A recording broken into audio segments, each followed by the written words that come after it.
Acción Cristiana Mundial, un ministerio para llevar el Evangelio donde haya un oído que escuche y un corazón abierto a Dios. Cuando Dios hizo al mundo y lo pobló de animales de distintas especies, los hizo machos y hembras. Y asimismo creó al hombre y a la mujer dándoles la orden de fructificar y multiplicarse, llenar la tierra y sojuzgarla.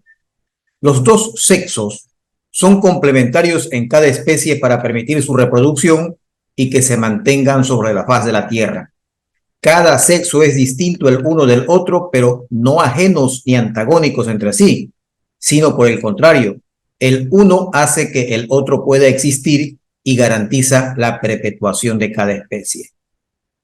Por eso de una vaca y un toro nace un ternero, de un elefante con una elefanta nace un elefantito.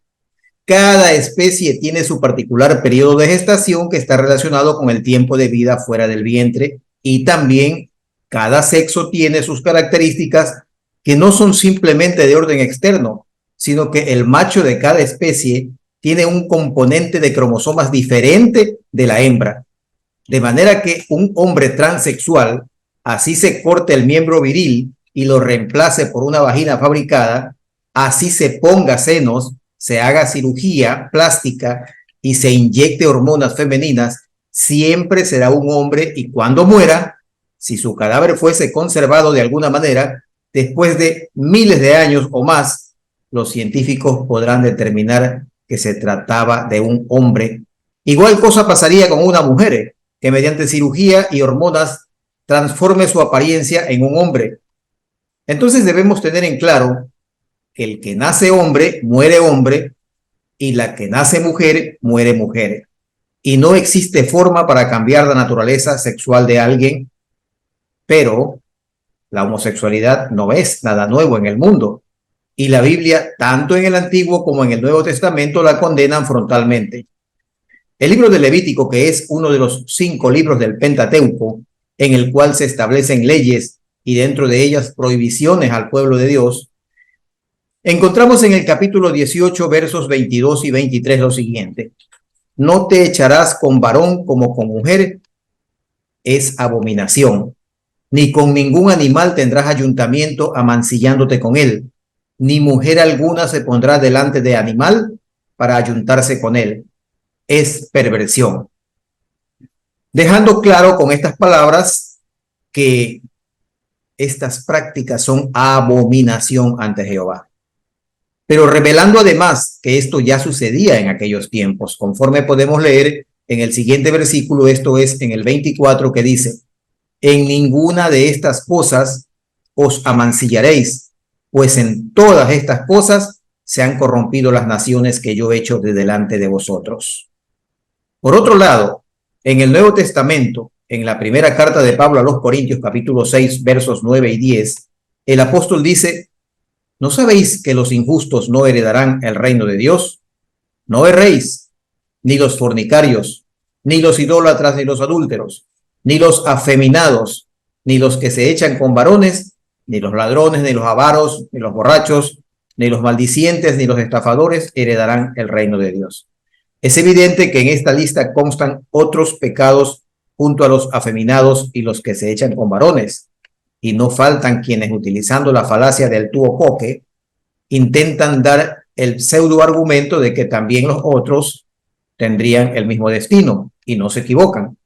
Pero este intento de suavizar el pecado de la homosexualidad no es más que una hipocresía. De hecho, se conoce que en la actualidad han editado una nueva Biblia en la cual han excluido todos aquellos pasajes donde se condena el pecado de la homosexualidad y todo aquello que condena aberraciones similares. De manera que un creyente, sea católico, protestante e incluso un judío, no puede ignorar que estas prácticas son abominación para Dios y además son contra natura.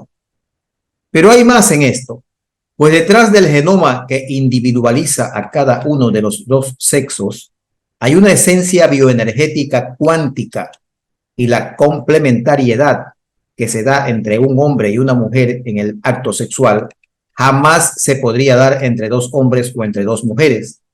Sé que esto no puede ser bien entendido por todos.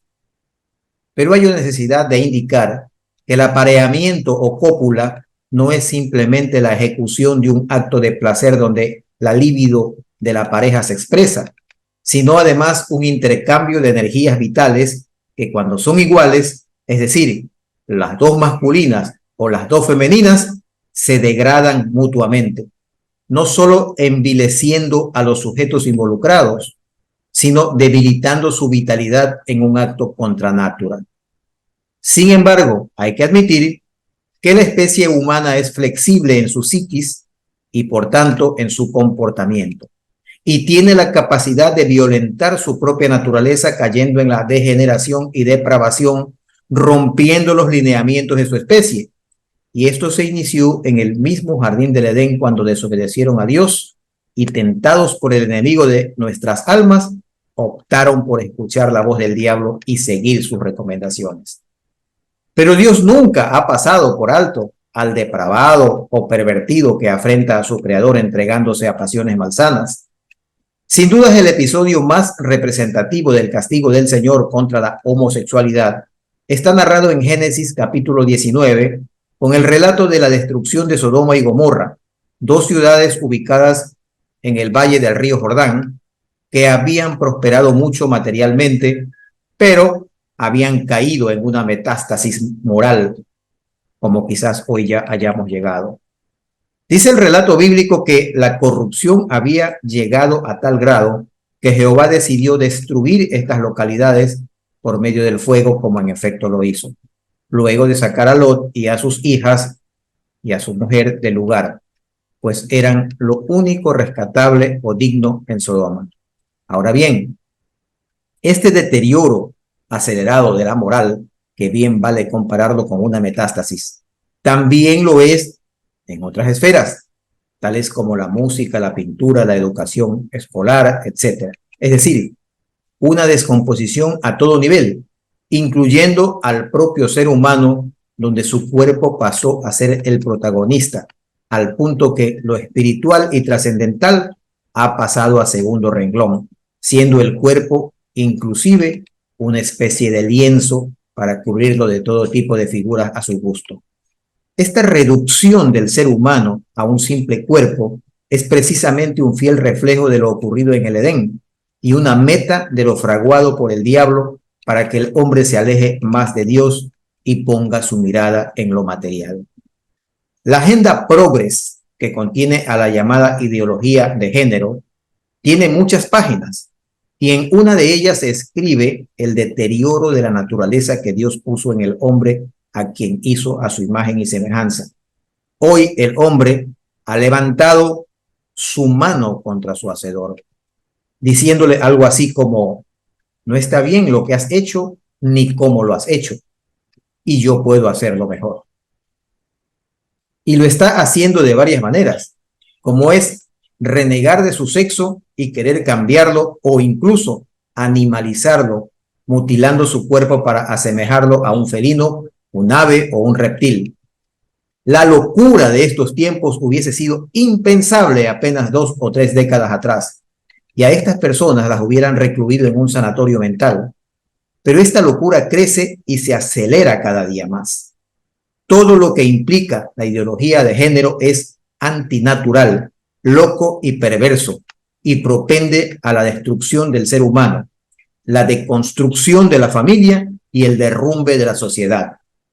Como ya lo mencioné al principio de este mensaje, la perversión sexual ha acompañado al hombre a lo largo de la historia, pues nada nuevo hay bajo el sol, como lo declara Eclesiastés en el capítulo 1, versos del 9 al 11. Sin embargo, nunca antes hubo un proyecto en marcha que masifique a nivel mundial la homosexualidad, el lesbianismo, el transexualismo, el transespecismo, la pedofilia, la zoofilia y una serie de aberraciones que separan al hombre de su naturaleza y de su hacedor. Para entender el porqué del avance de esta agenda, siendo que la mayoría de ciudadanos desaprueban estas cosas, hay que conocer quiénes están detrás, por qué lo impulsan y qué objetivos persiguen, y allí están las claves que revelaremos en otra conferencia. Es importante comprender que la moral y la conducta sexual no son temas que a Dios le importen poco. Por el contrario, para Jehová son muy importantes y debemos tener en cuenta que nuestro cuerpo es templo del Espíritu Santo, como nos enseñó el apóstol Pablo en su primera carta a los Corintios, capítulo 3, versos 16 y 17, que dicen: ¿No sabéis que sois templo de Dios y que el Espíritu de Dios mora en vosotros? Si alguno destruyere el templo de Dios, Dios lo destruirá a él, porque el templo de Dios, el cual sois vosotros, santo es. Y en el libro del profeta Isaías, capítulo 5, verso 20, tenemos una lamentación contra quienes se refieren a las cosas malas como si fueran buenas y viceversa. Y textualmente expresa: ay de los que a lo malo dicen bueno y a lo bueno malo, que hacen de la luz tinieblas y de las tinieblas luz, que ponen lo amargo por dulce y lo dulce por amargo. Y ese ay es una expresión de dolor que nos dice que el castigo de Dios sobre tales personas es muy grave. Como complemento, traigamos al escenario nuevamente el pasaje de Levítico capítulo 18 y escuchemos ahora desde el verso 26 hasta el 30, que leeré a continuación de forma textual en la versión Reina Valera de 1960. Guardad pues vosotros mis estatutos y mis ordenanzas, y no hagáis ninguna de estas abominaciones, ni el natural ni el extranjero que mora entre vosotros, porque todas estas abominaciones hicieron los hombres de aquella tierra que fueron antes de vosotros, y la tierra fue contaminada. No sea que la tierra os vomite por haberla contaminado, como vomitó a la nación que la habitó antes de vosotros. Porque cualquiera que hiciere alguna de todas estas abominaciones, las personas que las hicieren serán cortadas de entre su pueblo. Guardad pues mi ordenanza, no haciendo las costumbres abominables que practicaron antes de vosotros, y no os contaminéis en ellas. Yo, Jehová, vuestro Dios. Se cierra el pasaje.